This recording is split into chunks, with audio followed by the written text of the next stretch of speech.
So in a previous video, I had mentioned that I'm a super geek and that when looking for characteristics that I admire, I tend to look for ones in like the geek superhero genres, sci-fi genres. And I think it's interesting because growing up, geeks weren't cool when I was little. They weren't. My brother collected comic books and played with dinosaurs and Transformers till he was way too old. And my dad used to comment about how when he was a kid, people didn't continue to do that. It just wasn't something that was done. Like he read comic books when he was little, sure. He played with toys when he was little, sure. And then he grew up, and that was it. He watched superhero movies with us because he had children, but it never occurred to him to like wear a Superman t-shirt ever. He thought it was strange. Now, flash forward, my brother is a dad, and there's geek stores everywhere and Comic Cons and everything about geekdom is now what's cool. I mean, there's the Big Bang Theory on TV, and every other movie is a superhero movie. And people know the difference between DC and Marvel. And they have their favorite characters, and they wear the paraphernalia, and their store, literally like every other store in the mall, is some sort of Newbury Comics, which is only in Boston area, I know, but some sort of like geek type store that sells superheroes. And I go to Target a lot. Mom, I kind of live there, and Target has a whole line on the side of t-shirts. Like you can get little boy and dad matching Flash t-shirts if you want. And I just think it's so interesting that people grow up and they still relate to that, and they still hold on to that, and they still idolize, the Star Wars and the Supermans and the Batmans and Iron Man. I'll throw in a Marvel character.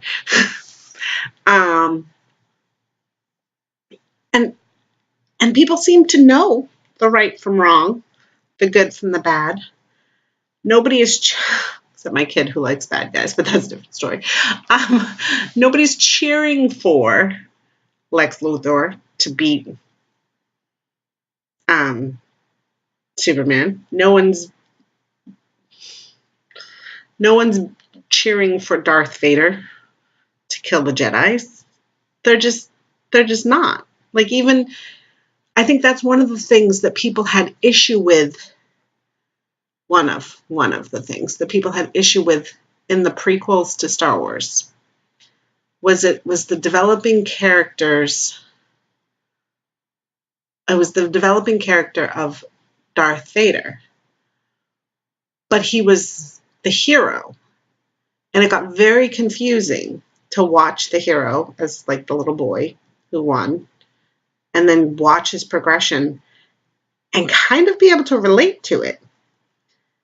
And people don't want to relate to the bad guy. So I think that was, if you look at the first trilogy of Star Wars, it was very cut and dry. It was very stereotypical good versus bad. The little guy against the giant. I mean, it was big. I mean, literally, there were stormtroopers, and they marched around, and it was like they were fighting Hitler all over again. And it was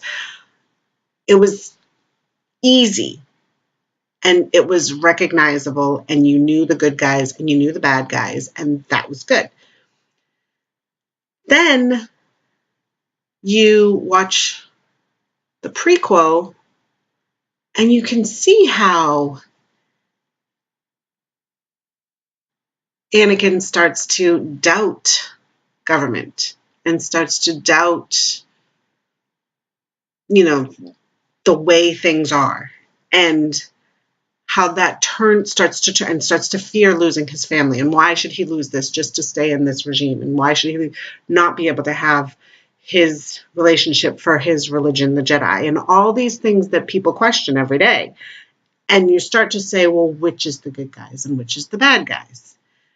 I think that's one of the reasons why in superhero movies, I mean, because much as we all love Heath Ledger, and he did an amazing, amazing Joker, he was not really a relatable character. He was literally a sociopath.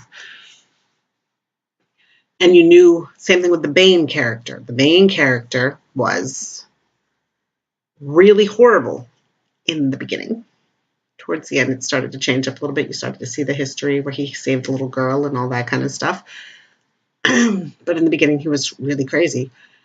I think those are easy for people to identify with, and people don't want to identify with the bad guys. But the more you get to know the bad guys, the more you hear the backstory, the more you realize that it's not as cut and dry. So when I look for people who I want to emulate, which is what started this conversation, I try to choose people who make the right choices, or the best choices, I should say, the best choices. Because as the doctor said, sometimes there's you have two choices and neither one of them are good. It's just the way it is. It's all bad choices, but you still have to choose. So I try to, when I make my choices in life, and when I try to emulate people who I admire, I try to stick with more like the super family, like Superman and Supergirl, the Flash, those type of people who try to make the best decisions, as opposed to, a lot of people like the Batmans because they're a little edgier. But I feel like once you start down that path, it's the path to the dark side. There's a scene in one of the Doctor Who episodes, and I'm sorry if you don't follow me and if you follow me and you're not a geek, but this is just who I am. So there's a scene in one of the Doctor Who episodes where he's talking about the Slitheen, and for those of you who know, you'll follow along. And they have to bring one of these creatures back to her home planet, where she's going to be executed. And she's like, can any of you look me in the eye? And, and they all feel horrible because they're going to send this person off to be killed. And I remember thinking, I wouldn't feel horrible. She tried to mass murder the entire planet. Like, yeah, go have fun. It made me question things about myself. And I think that that's something that people don't do very often. Again, I'm going back to Doctor Who because I'm obsessed. There's another line, different doctor, who says, they say, you're a good man, you have all these rules. And he says, good men don't need rules. And I think that's kind of important to remember, because when you're looking to exemplify people, and if you're looking to create habits and create a life that's good and that's going to leave a good place in society, you have to look at what's best for everyone, not just yourself. And when you watch movies or shows, or even see people live on TV, like real politicians, or you meet people who are police officers or teachers or all these other things where the ends justifies the means or what have you, you have to really question it. You have to really make decisions that feel best to you and that relate back to those characteristics that you admired about other people.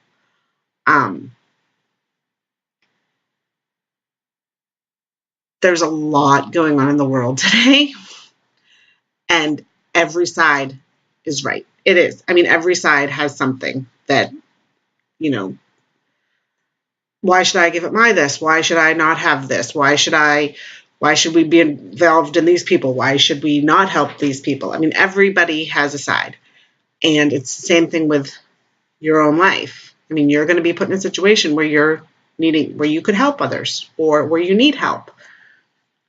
And I want you to think about those people whom you admire. I wanted you to think about those characters in those movies who do what's right because it's right, not because they're going to get something out of it, not because out of spite. There's a lot of do not take the dark side. When Anakin Skywalker went crazy and said society is not working the way it is, we need to rewrite society, and killed off everybody that was in charge. He didn't create something better. He didn't do it to help others. He did it out of anger and spite and fear. These are all the signs of the dark side. I feel like I keep quoting Star Wars. I'm not even trying to talk about Star Wars. But my point is that it's a really good movie, really. And that if you take these points from these movies, from the Supermans and the Star Warses and the Doctor Who's, and you try to remember that the reason why you root for the people that you root for is because they're staying on the side of love and not the side of fear and anger on any of them. I mean, even if you look at Superman, when he gets the red kryptonite, he suddenly becomes angry and he's a different person and it's crazy and he whoosh off in a different direction. And sorry. And it changes he's no longer the same person, not because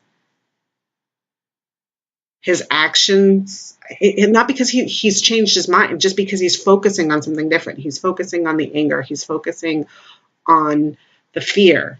He's focusing on those types of things instead of the love and the compassion. And that's really what makes you a person, is what you focus your energy on. I've spoken before about how thoughts and habits and actions are who you become and what your life is. And if the thoughts that you have are angry, resentful,